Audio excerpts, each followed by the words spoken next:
Subscribe करने के बाद ना घंटी बजा देना, ताकि जब भी मैं कोई न्यू वीडियो अपलोड करूं तो तुम्हारे फोन की घंटी भी बजे।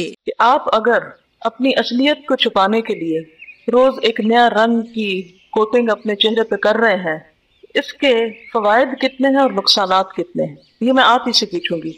अल्लाह का हुक्म तो एक तरफ ना, लेकिन अगर अक्ली लिहाज से भी सोचा जाए तो इसका नुकसान क्या है। मुस्तकिल तौर पर अपनी असलियत छुपाना, क्योंकि एक दो दिन की तो बात नहीं, ठीक है, शादी के मौके पर जरा सा निखार लाने के लिए किसी हद तक अगर किया भी जा सकता है, लेकिन आम रोजमर्रा जिंदगी में भी अगर ये तरीका शुरू कर दिया जाए तो इसका क्या नुकसान होता है। इसका जिस्मानी नुकसान भी है कि केमिकल्स और मुस्तकिल एक नकली चीज लगाने से ज़ाहिर है कि वो पूरी कोटिंग हो जाती है, ऑक्सीजन अंदर नहीं जज्ब हो रही और एक दूसरी ही चीज आप नजर आ रहे हैं।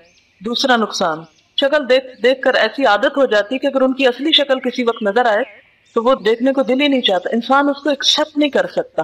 यानी बिल्कुल ऐसे जैसे हवाइयां उड़ी हुई और कोई सख्त परेशानी या मुसीबत नाज़िल हुई हुई है। बहुत सा वक्त इस गैर जरूरी अमल में जाया हो जाता है। अब आप देखें, जिस औरत को दिन में 5 दफा वुजू करना हो और वुजू करते वक्त जाहिर है जो कुछ ऊपर लगा होता है उसको मल के धोया जाता है। 5 दफा आपने चेहरा धोया और 5 दफा नमाज के बाद फिर आपने एक तसन्नो वाली शक्ल चढ़ाई अपने ऊपर, तो नतीजा क्या होगा? बहुत सारा वक्त लगेगा। उसके अलावा और क्या होगा? मसलन कोई मर्ग हो गई है, कोई फौतगी हो गई, तो अब उसमें आप वो सारा मेकअप किस तरह करते हैं। और इसी वजह से आप देखते हैं आजकल उन मौकों पर भी लोग पूरे मेकअप के साथ बैठे होते हैं, क्योंकि अब अफोर्ड नहीं कर सकते ना, तो वो उसको छोड़ दें। इसी तरह इनकी एक जानने वाली थी, तो उनको आखिरी उम्र में कैंसर हो गया, तो वो फिर ये सारा कुछ कर नहीं सकती। कहती कि वो शक्ल एक तो बीमारी की वजह से, दूसरा वो जितनी तराश फराश की हुई थी वो खुद कर नहीं पाती थी, कोई और कर नहीं सकता था, तो वो इतनी डरावनी किस्म की शक्ल हो गई कि जो उनके केयर करने के लिए भी पास जाता था तो एकदम घबरा जाता था। तो इसलिए इंसान अपनी असल पर रहे तो वही ज्यादा बेहतर है। तसन्नो बहुत ज्यादा शक्ल पर होता है तो उसका असर अंदर भी इंसान के जाता है, अंदर से भी इंसान या उसका रख रखाव और तर्ज जिंदगी में भी एक बनावट आती है।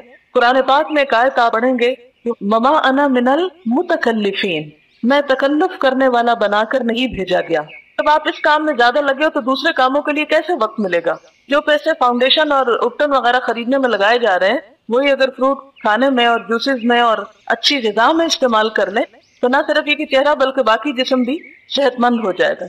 मोमिन होने के लिए क्या जरूरी है कि राजी बिल कज़ा हो जाए, यानी कज़ा से वो तकदीर पे राजी होना। ये अल्लाह का फैसला है ना कि उसने हमें एक खास शक्ल में बनाया। ये ऐसी तकदीर है जिसे हम बदल नहीं सकते। जब हम मसनूई तरीकों से इसको बदलने की कोशिश करते हैं तो उसमें खुद नुकसान उठाते हैं। जब इंसान अपने आप को सिर्फ सजाने बनाने के पीछे लग जाता है कि मैं सिर्फ यूनिक नजर आऊं दूसरों से शक्ल सूरत में, तो फिर उसको अपनी दूसरी क्वालिटीज को बढ़ाने की जरूरत नहीं रहती। वो सिर्फ हुस्न के बलबूते पर दूसरों पर अपना रोब कायम करना चाहता है। लेकिन जब इंसान इस चीज से बेनियाज होता है तो फिर ऐसी चीजों के अंदर अपने आप को मसरूफ करता है कि जहाँ उसकी दूसरी असल क्वालिटीज जो है वो ज्यादा से ज्यादा बेहतर तौर पर नुमाया हो सके या निखर सके।